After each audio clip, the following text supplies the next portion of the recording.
Well, let's go ahead and actually move on for the moment. We need to get into the video segment here for obvious reasons. About this in the after party. Yep. So let's go ahead and get started. We're gonna get started with the pillow fight short stop motion, or Pinkie Pie kills two ponies. And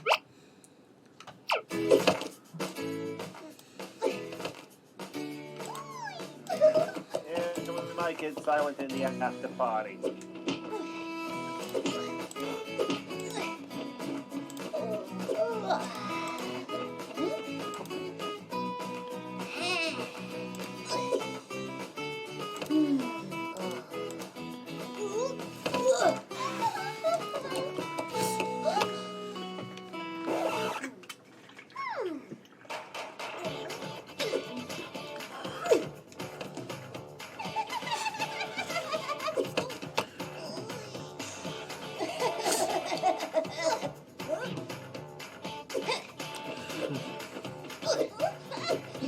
Getting the doesn't know that could hurt a lot.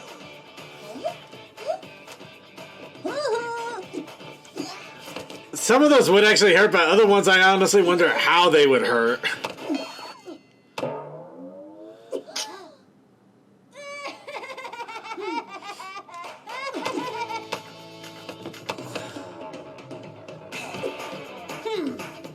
Of course they would, and Pinkie's in the middle of it.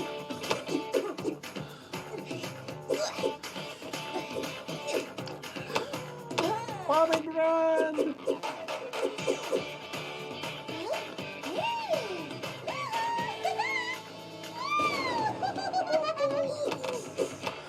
And Pinkie just killed them both. Bullet hell. She drugged him too. No, seriously, if somebody falls asleep that fast after getting hit by a pile of pillows, call somebody. Oh, don't worry, the pillows were just covered in sleep powder. Alright, here's King Grover's court. I've had today's questions screened, and there are none pertaining to that bearded chunk of flotsam, so let us dive into the hot tub of knowledge. Wolfex asks, you think you're wiser than Star Swirl? He's free, you're not. All that means is he is a free moron, having previously been a moron in purgatory. Equestria guy asks, which is worse, fruit bats or nematodes? I'll tell you what's even worse than that. Vampire fruit bats and vegan nematodes. Or the one AJ, that's going to take some getting used to, asks, have you heard of the Owl Lady? Yes, we have a few of those here in Griffinstone, along with some hawk ladies, osprey ladies, kite ladies, etc.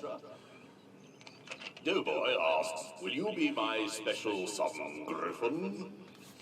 Actually, here at Griffinstone, it's called some birdie. Every birdie, any birdie, no birdie, etc. Sonny Q asks, if you were in a band, what instrument would you play? What's that one that's half guitar, half keyboard? A gitboard, that's what I'd play. Takazan asks, have you ever met a ghost? No, not yet. Give it time. And the Bard of Shale asks, what do you know of the Silent G royals, King Gunal and Queen Ganache? I don't think those are Silent G names. What do I remember? Let's see. After King Grudge died from an overdose of eye drops, Gunal was the only one brave or stupid enough to clean up the remains of his mad experiments, hence why they crowned him the next king. Unfortunately, one of the potions he disposed of was a slow-acting poison, and 3 years into his very promising reign, King Gunal was stricken by a deadly disease that rendered him incapable of exhaling. Feathers everywhere. As for Ganache, she made a wager with Queen Gurgle after the disastrous opening of the Great Griffinstone water slide that if she could get me back up the hill and back into town, she shall take the throne. She accomplished the immense task of hauling my heavy stone body up a 1 and 2 gradient by dismantling me, carrying my bits up one by one, and reassembling me here in the library. I must say, Queen Ganache was far gentler removing my body parts than certain others.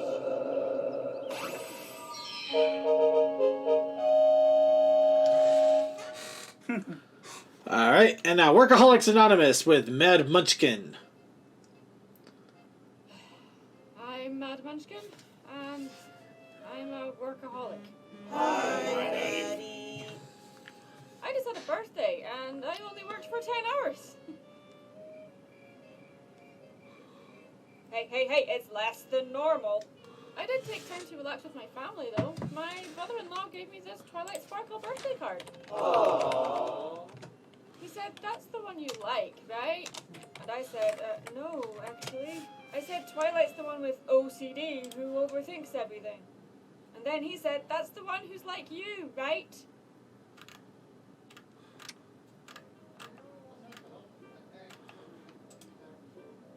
The OCD, I don't know about Maddie. The other one, yeah.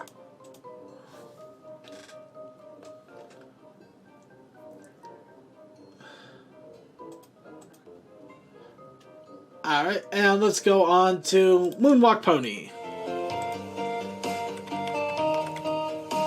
As usual, source filmmaker, you always gotta have. Of course, Scout is like.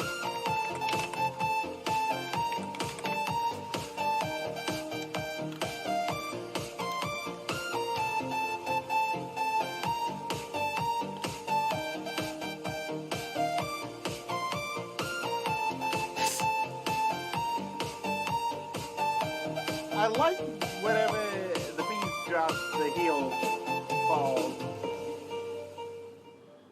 Okay, by the way, real quick, yeah, not just because this is me, but because there was obvious pony ass put in my face. Did anybody else notice the jiggle physics? Yes. Okay. Moving on. Yes, the spit valves on those trumpets haven't been emptied in some time, so no fanfare to bookend today's Royal Griffithstow Court, I'm afraid. Yeah, another King Grover. The Bard of Shale asks, were there any griffins whose names didn't start with G? Sadly, no. One of the reasons I was, and still am, keen to form a joint civilization with the hippogriffs of the August Roosters is that I'd hoped their flexibility would rub off on Griffithstow culture. Not all hippogriffs' names started with H, nor did August Roosters start with A. Doughboy asks, did any lady griffins have a crush on you? Dude, look at me. I created the idol of Boreas, for God's sakes. Even married griffins were after me. Takazan asks, was your crown originally made of gold? Bronze, actually. Good quality stuff. The only drawback was, on hot days, it expanded and slid down my head. D. Birch asks, who would be better for an MLP Nintendo crossover, Yoshi or Kirby? That's a question for Sorry. Can LDM, actually. Yumi Smith asks, do you have a favorite horror movie? Any given remake that's come out lately? Leif Sanchez asks, do you find it shocking that Pinkie Pie married cheese sandwich? I would, if that happened, but remember the rules. If it happened after the show jumped the shark, it doesn't count. Honeydrop asks, what's the best way to recover from the loss of a pet? Eat it afterwards. But bear in mind, this is coming from the ruler of a land where giant tortoises were once the most popular pet. Olsmith asks, would you like some toast? Yeah, sure. With honey on it, please. Okay, who threw that? That one. And the one AJ asks, what do you think of the other pony, AJ? Applejack, you mean? Well, anyone who abstains from bullshit is alright by me. I consider her a fine, upstanding member of the community. Okay, who threw that?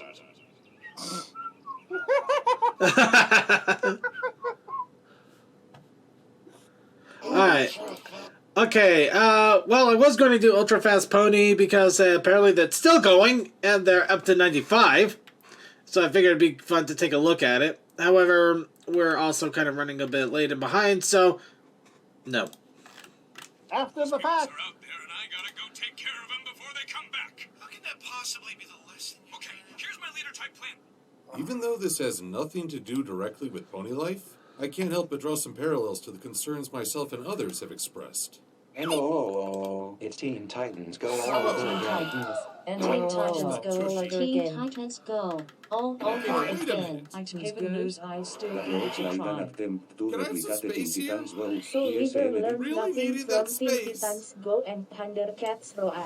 Okay. There's only so much screen available. Into an exciting, ambitious young justice-type adventure, but instead where Man, the Teen it's the Teen Titans Go of rule. My Little want to Pony. judge Some those people will like it, some will hate it. But From this hell's looks heart I dangerously stab similar at to thee. Teen Titans Go or similar animations, pun intended. Okay, I'm getting Uncle. a very bad feeling about this stuff. Damn it. They pulled the Teen Titans Go on us. Seems to be the way of all the good cartoons lately. I Take a hope great this IP isn't and going water to it be down. like Teen Titans Go. I'm getting flashbacks. Leave the hyperbole to me. It reminds you of the horrors from Teen Titans Go. You know the rings were completely red and beats like Enough! Hopefully it just looks like Teen Titans Go, and it's not written like it. Okay, the joke with associating this with Teen Titan Go is getting a bit redundant. You think? I love it, Steve Gilgum. Opinions on the reveal of Pony Life were generally passionate. Back in October of 2019, when Hasbro's Facebook featured a poll for supporting characters and a very strange-looking Spike, followed shortly by new toys being featured with a stylized take on what we've come to expect. The eyes. Fast forward to November, when Hasbro's Instagram account featured several designs obscured by text talking about looks versus feels. And on November 13th, we found out how they were feeling. Not the phrase I'd use to describe a happy mood, but okay, I understand why people are making the Teen Titans Go comparison, and it does make sense. Though I haven't watched much of Go, I am aware of its impact. It's upset a large portion of the original Teen Titans cartoon fans. And these comparisons speak to a concern that MLP will feature a similar shift. Yet before talking about Teen Titans Go, I think we've done ourselves a disservice by only drawing one comparison. I've seen more than a few shows that tried to make an attempt at self-parody through a style change. Let's start in the land of the rising sun and the anime Record of Lodos. Oh God. I'm listening. Tell me everything. An anime take on classic Dungeons and Dragons. You had a party of different races and professions, a land steeped in lore with plenty of ancient perils. Sure, that's and, not bad, but surprising it's of all, a comedy bit at the end of each TV episode. sure it's not bad, but to be perfectly honest, not that memorable. To be perfectly honest, Say what? Talk about Record of Lodos War, it was day. The Record it was of Lodos good, but War's it OVA wasn't that and memorable to subsequent me. TV show were It was mostly serious. memorable to me, but it was the Sure, first they might have had a anime of There the was that I always saw a threat like before a that. major battle, and sometimes a character death. Most of the fights took place in dungeons. But yeah, the storyline was incredibly scattered, By though. contrast, the Welcome to Lodos Island shorts were slapstick, with a heavy emphasis on candy, pastel forests, and really cute dragons. Characters that were presented as royal and stoic in the main Amanda, what are story your thoughts on the Just King's charge Dragon? in and don't hold up. If you hadn't stopped to think about the consequences, then you might have won. were absolutely ridiculous here. Yeah! And the heroes? They were still trying to accomplish quests in both storylines, but their efficacy was less than ideal. I shall destroy you with this legendary magic item! Yet despite these polar opposite presentations, they worked well together. Each short was a sort of exhale from the more serious episode, something to lighten the mood before sending the viewer off. I don't think Welcome to Lodos Island would have functioned well as its own series, but as an addendum to the main story, it was a fun diversion, along with a BC movie. But what about something that wasn't immediately set alongside the main story? Something that was just as opposite, if not more so, from the original title. For that, let's shift focus to one of the most influential anime in history, Mobile Suit Gundam. Gundam! First airing in 1979, Mobile Suit Gundam was a groundbreaking series for its depiction of giant robots as tools of war, much more fleshed out antagonists, and a moral ambiguity to many of its heroes. You shouldn't have hit me! What's wrong with hitting you? You're a selfish brat. It's hard to retain this feeling because a great many of us grew up experiencing the anime industry after Gundam's effect. But that too is a reminder of how much a story can change the genre. So why was the parody series SD Gundam so popular? I can't! The backstory is a bit lengthy, but it got its start when a fan drew a disproportionate Gundam, which caught a magazine editor's eye. This led to the creation of the super deformed idea, and it only kept growing. In 1988, these shorts featured in theaters, starting with the debut of Char's Counterattack, which is an important factor. By airing alongside a major entry in the franchise, fans could see it was a companion piece rather than a replacement. Companion being the operative word because of its approach. The series took iconic scenes from the original Gundam series and asked what would happen if the characters were a little less graceful or competent.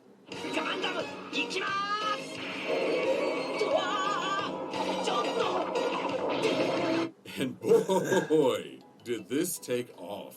It basically grew into a franchise of its own, with a wacky racer-style episode, fantasy parodies, and in time even attempts at self-contained stories. I love that SD Gundam The idea carried into series. further Gundam series. Gundam Seed and Gundam Seed Destiny had special shorts that tried to be as silly as SD Gundam, but just didn't have the nostalgia factor. Though again, there's an art to taking a climactic battle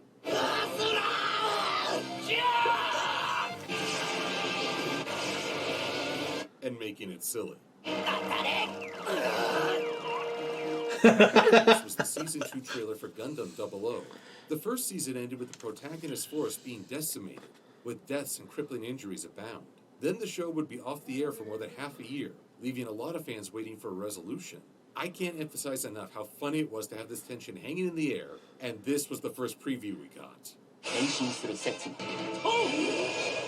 The writers clearly had some fun coming up with both silly previews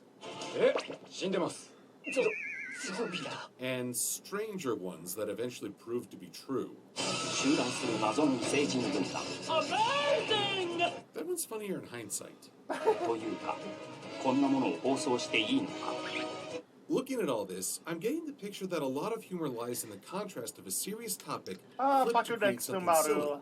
With that in mind, let's return stateside and look at another show that tried to be silly with something serious. Not yet. There's one other show that took a serious premise and made it wonderfully ridiculous.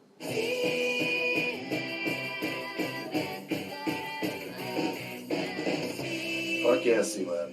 C-Lab 2021. Unlike Lotus Island and SD Gundam, this show wasn't meant to be a companion to its predecessor. I had never even heard of C-Lab 2020 when Cartoon Network and William Street put this show on Adult Swim, but oh how I enjoyed it.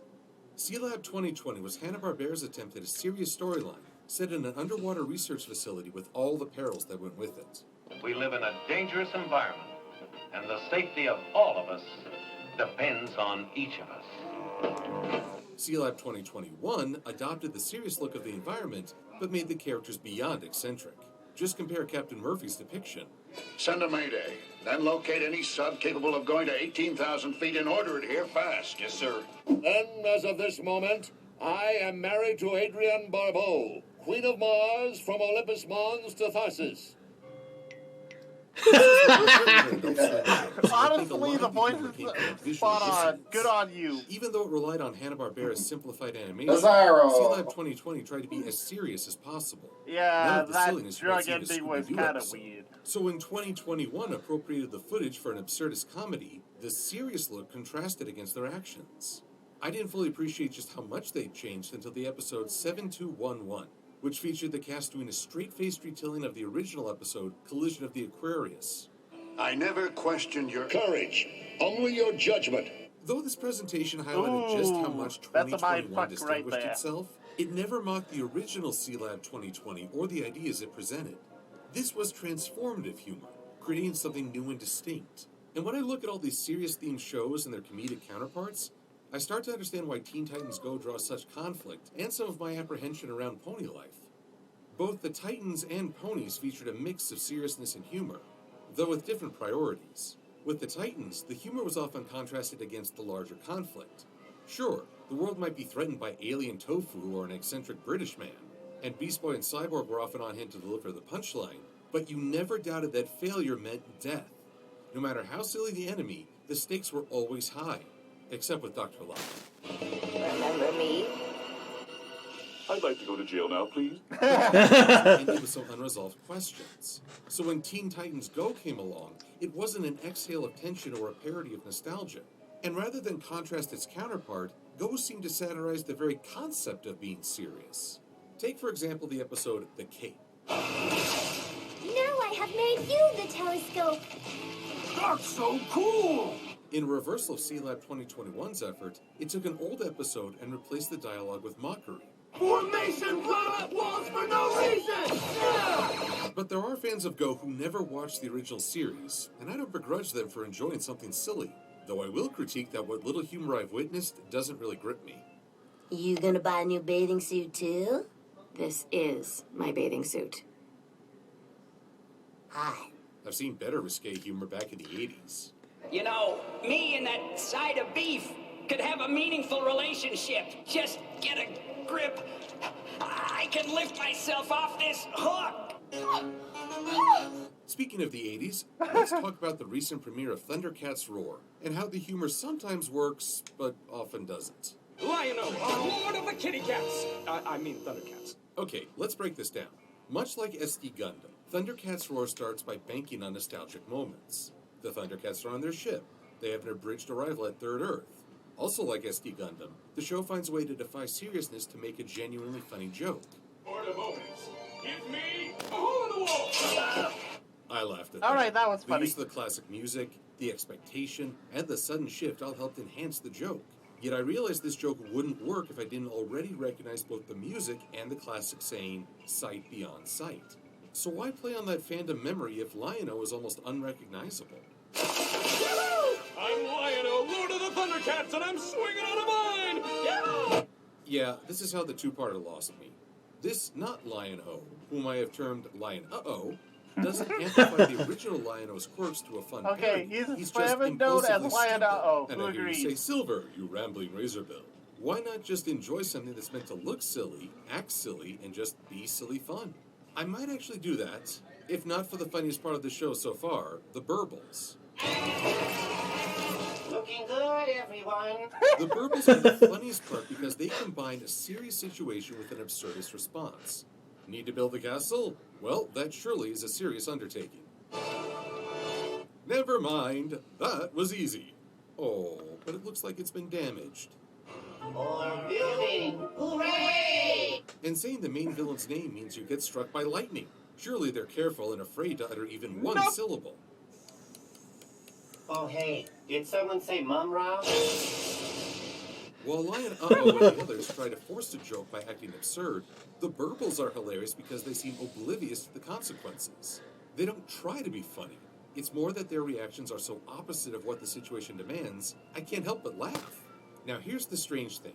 Lion-Uh-Oh is very much the same in terms of response. He laughs while getting shot at. He's wide-eyed at multiple perils rather than intimidated or cautious. But here's where the design contrast I keep talking about comes back into play.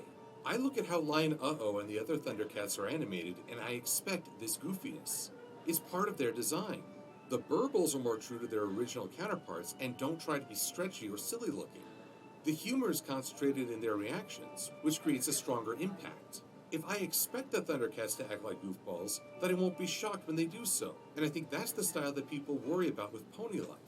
While My Little Pony could blend drama and comedy, it did tend to fall more towards humor. Even their solutions to problems featured lighthearted and innocent approaches. So right off the bat, I don't think Pony Life can fulfill the role I of still being don't an think exhale from firing tension frickin' or laser parody of beams is classic an moments. innocent approach. And given how much fun Friendship is Magic was, I have a hard time envisioning a way to contrast humor against seriousness. This doubt isn't helped by the show's first press release. The new My Little Pony, Pony Life show looks at the funny side of friendship. So it's likely not going to feature adventures or any big character stories. The new center of the world is Sugar Cube Corner. Just like going to a friend's house after school, this is our pony's home away from home. Here, Pinkie Pie serves up frosted cupcakes to the best customers in the world, her friends. And Sugar Cube Corner is suddenly located on an island, so those cupcakes better be frickin' ambrosia.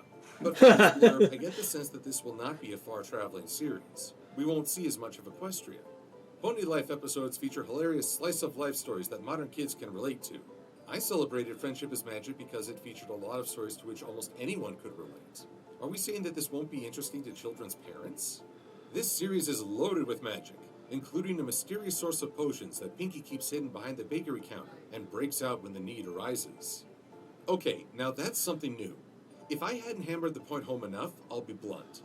Given what little information we have right now, It's far too easy to define this series by what it's not, rather than what it could be. That bit about Pinkie Pie and potions, along with the teaser images of a new pony named Nova Potion, is the only aspect that's unique. Yet the biggest trepidation I feel towards this isn't that it's going to be a silly take on a show I enjoy. Rather, I wonder if it's going to be a directed kind of silly. Because looking at all those other shows that tried something like this, I noticed there was a method to the madness. A crafting of humor and conflicting it against a situation to accomplish different goals. Maybe his goal was to ease everyone's tension. Maybe invoke nostalgia while at the same time inviting laughter. Maybe it was to make transformative humor to show something new. What seems to push as many people away is being silly for silly's sake. A flaw to which Friendship is Magic was not immune, though it could bounce back readily. Just because Pony Life carries a sillier look doesn't guarantee an undesirable outcome. I wouldn't have expected anything great from the other shows I listed if simply going by the visuals. If anything, they were often more endearing because they were unassuming. Even the animation remains to be witnessed, because I don't place a lot of stock in a commercial's animation. Animation for a commercial can either be insultingly low budget, or, as was often the case in my childhood, deceptively high quality compared to the actual show. I have not yet seen an example of the humor or writing, so I have no idea if the show staff will tap into the same creativity that birthed unexpected hits. All I have to go on right now is a summary that seems to focus on removing elements from a show I enjoyed rather than building up a new story. So I remain skeptical, but with an optimistic eye. If nothing else, I've already gained an appreciation for previous attempts that got it right. Most of all, I look back at the shows that gave rise to these comedies, and I realize that they're still available online, still remembered, and still celebrated. The addition of something new to the franchise isn't going to wipe that away. No matter what the reaction, I hope that Pony Life will be distinct. I enjoyed Friendship is Magic and will always have fond memories. But I don't need to see that repeated over and over. There's more to this franchise on the horizon, and I'm looking forward to seeing what new forms it takes. So to close out this review, I'm going to feature Pony Lifestyle artwork. Yep, Pinkie is a drug addict. Makes me feel a little more at ease with the concept. Oh, at least that's what we get. Thanks for watching. Toakoi, same Mumra. I know what you're going to do, but I'll do it anyway. Mumra! Shit, he didn't blow up. I Alright. like his review there. It was good, and in all honesty, it hit a lot of points I wish I could articulate better. Thoughts of things I need to go rewatch. Or watch the 3D animated one is good. I don't think I've watched the original C-Lab. Ooh, C-Lab is also very good. I do want to see Record of Lodoss War again, though. I do admit, the only thing is that the storyline is really... they basically... It's... Somebody took their D&D campaign and animated it. That is literally what they did. Basically, let me put it this way. Record of Lodoss War was... Because I always like to draw these comparisons. Record of Lodoss War is what you think D&D campaign is. Whereas around the same time, you had Slayers, which is what your D&D campaign actually was. True enough. But then again, C-Lab came out in 2021 came out in the 90s, late 90s, when the Adult Swim first started. But the original came out in the late 70s, early 80s. Yeah. No, I am kind of surprised Harvey Birdman wasn't brought up, but then again, I guess it's not exactly quite the same kind of parody as C-Lab. No, Harvey Birdman was a parody of the Hanna-Barbera style as a whole. To put it bluntly, it's more like C-Lab 2021 would be compared to what Team 4 Star did with Dragon Ball Z. Yep. Yeah. Harvey Birdman is more of a fan and recast of what Birdman would be if he was a lawyer.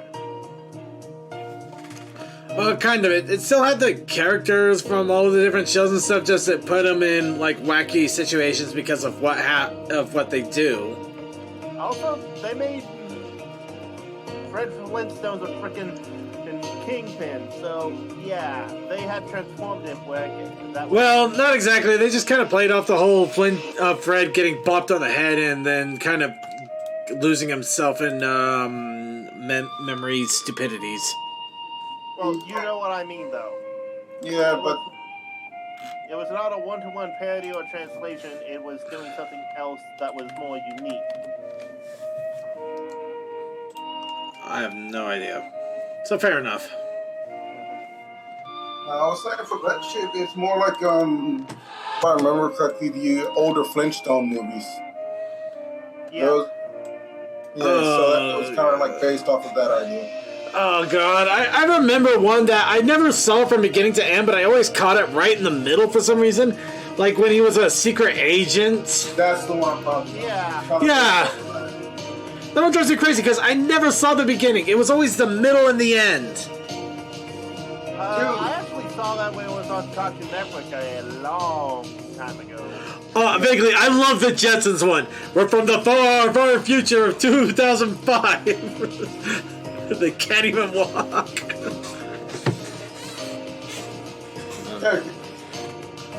Because for the Flintstone Jetson crossover was supposed to be like, was also the Stone versus Laser argument.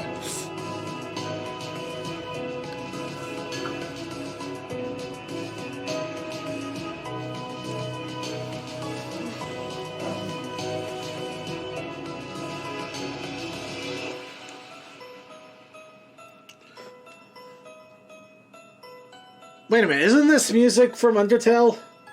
Yep. Yes. Okay then. Because obviously we were not paying attention. Not all of us noticed that it's freaking said at the beginning, Toby Fox. Yep. I noticed. I know you did, Si. Also, thank you, Toby Fox. You are awesome. The umbrella. Or at least the undertone is. Yep. Yeah. All right. Well, with that, it's time to do the wonderful thing. Say goodnight for the night. We've had our fun. Our caption contest was somewhat of a success, enough that I'm confident in Saturday. So I hope you all show up at Saturday at 4 p.m. Eastern Standard Time and participate or even be a team captain in the caption contest. Either case, I hope you at least turn up just to have fun with us. So with that, let's get our final shout-outs in for the evening so people can go to bed if they want to. Suki of the Otaku Ascended, let's start going backwards. Yes, because I really should go to bed. Anyway, the normal streams as going this week, so there should be a stream tomorrow, which you know what, I'm still not decided yet if I'm gonna do if I'm going to continue Mirage sessions or I'm going to start with Division 2 this week. But anyway, other than that, anime stream on Thursday. Come join us for more Toradora and Digimon. And I'm not doing no gaming stream on Saturday because we're doing stuff here, Brett. So yeah, that's. All right, and let's go on to Tokoi. Thanks everyone showing out. Shouts out to our Twitch people of CMC and Commander being our mods. Alpha J. Dukas, another TV viewer, Archway friend Stormcloud, Commander Root, Master 64, Silent and Blast, Shiloh May, the Hope 18, me, D&K, Beckle Probs, and WHTPQ96. Alright, and Textalion. See you all on Saturday. Then Silent Blast, since you're here. Hello to everyone. Crazy Matt Capitan. Fires, explosions, all over your own venison jerky. I'm tired. Alright, and like I said, I'd like to thank everybody for joining us for another episode of The Brony Show. Be sure to stay tuned for the Coffee House After Party if you're watching us live. Otherwise, tune in on Wednesday for Winchester Wednesdays, which is a good time with Winchester and his motley crew of fanfic readers, musicians, voice actors, and game players. Lots of fun to be had, and it's always on Winchester's Wednesdays. Also... Hey, Matt, I've been meaning to say... DM me next time y'all do like a Armor 3 stream. Okay, I'll try to remember that. Okay, and then for Friday, hopefully we'll have our own session going on so that you guys can see the climatic end of the Crazy Draconiquist and Friends. And not Draconiquist, I don't know where that came from. I really don't. But the Rome group. Let's see what happens to them. So hopefully Friday we'll see that happen. Otherwise, tune in Saturday. Remember, Saturday, 4 p.m. Eastern Standard Time. We will be having our Rift Live streaming event, Captioning Fun. So be sure to tune in for that. Also, be sure to tune in later that evening for Gaming Meltdown with Creature. Along with that, I would also like to remind you, Sunday, we have Circuit's Gaming Room with me, Circuit. We are down to the third Spyro game, Year of the Dragon, and well on our way to finishing up the Spyro Reignited trilogy. And with that, let's go ahead and get our IRC chatters shouted out. I'd like to thank Commander Something and Crazy Matt Captain for keeping an eye on chat. And thank you to Clouded to Conquest, Cool Dude, Sarcasm, DN12, Evafan, Fantastic Fred, Glass 4, Techman, Tech Stallion, Vaguely Creepy, and yay, Archivers!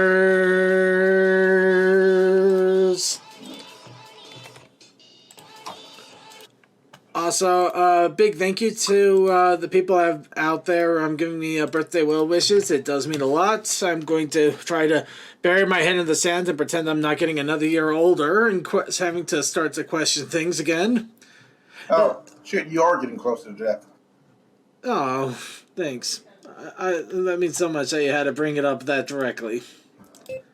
In the meantime, let's go ahead and wrap things up here. Of course, a big shout out to all of our archive watchers on YouTube. Be prepared, though. I'm coming down with some actual recorded content, YouTubers. So you're getting some stuff that is not going to be live. I hope you're excited, because I sure am terrified about it. Anyway. Don't worry, you got us. And if it fails, we all fail together. That's why I'm terrified. Anyway, we're going to go ahead and wrap it all up here. Our Happily Ever After song by Magpie Pony. Good night, everybody.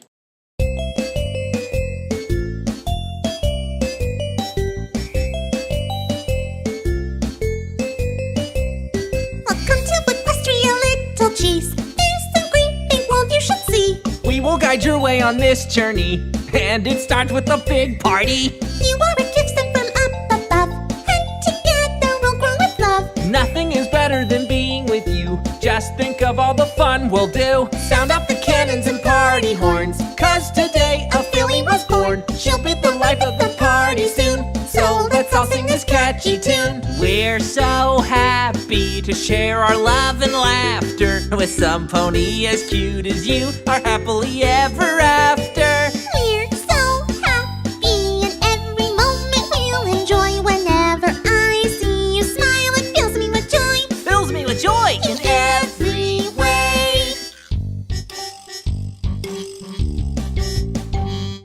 Come, little cheese, and let's meet some friends you'll never want for friendship. 'Cause soon you'll see they're just like me. They want you to be happy. Come join the fun on your special day. We planned it all out in a big way. We've all come here to show you, my dear, the biggest bash of the whole year. Party with Gummy and Boneless too. They'll show you just what to do. Wiggle your hooves, get into the groove. Let it all loose with a big woohoo! Mommy and Daddy are here to show all the fun things you'll see as you grow. Then when you shot up a foot or two, there's fun things that we get to do. Now we're a family, our own trio. There's no limit to how far we'll go. You'll be the life of the party soon, so let's all sing this catchy tune. We're so happy to share our love and laughter with some pony as cute as you, our happily ever after. We're so happy, and every moment we'll enjoy. Whenever I see you smile, it fills me with joy. Fills me with joy in every way. Welcome to Equestria, little cheese. There's a great big world you should see. We'll be your guide on this new journey, and it starts with a big party. You are a gift sent from up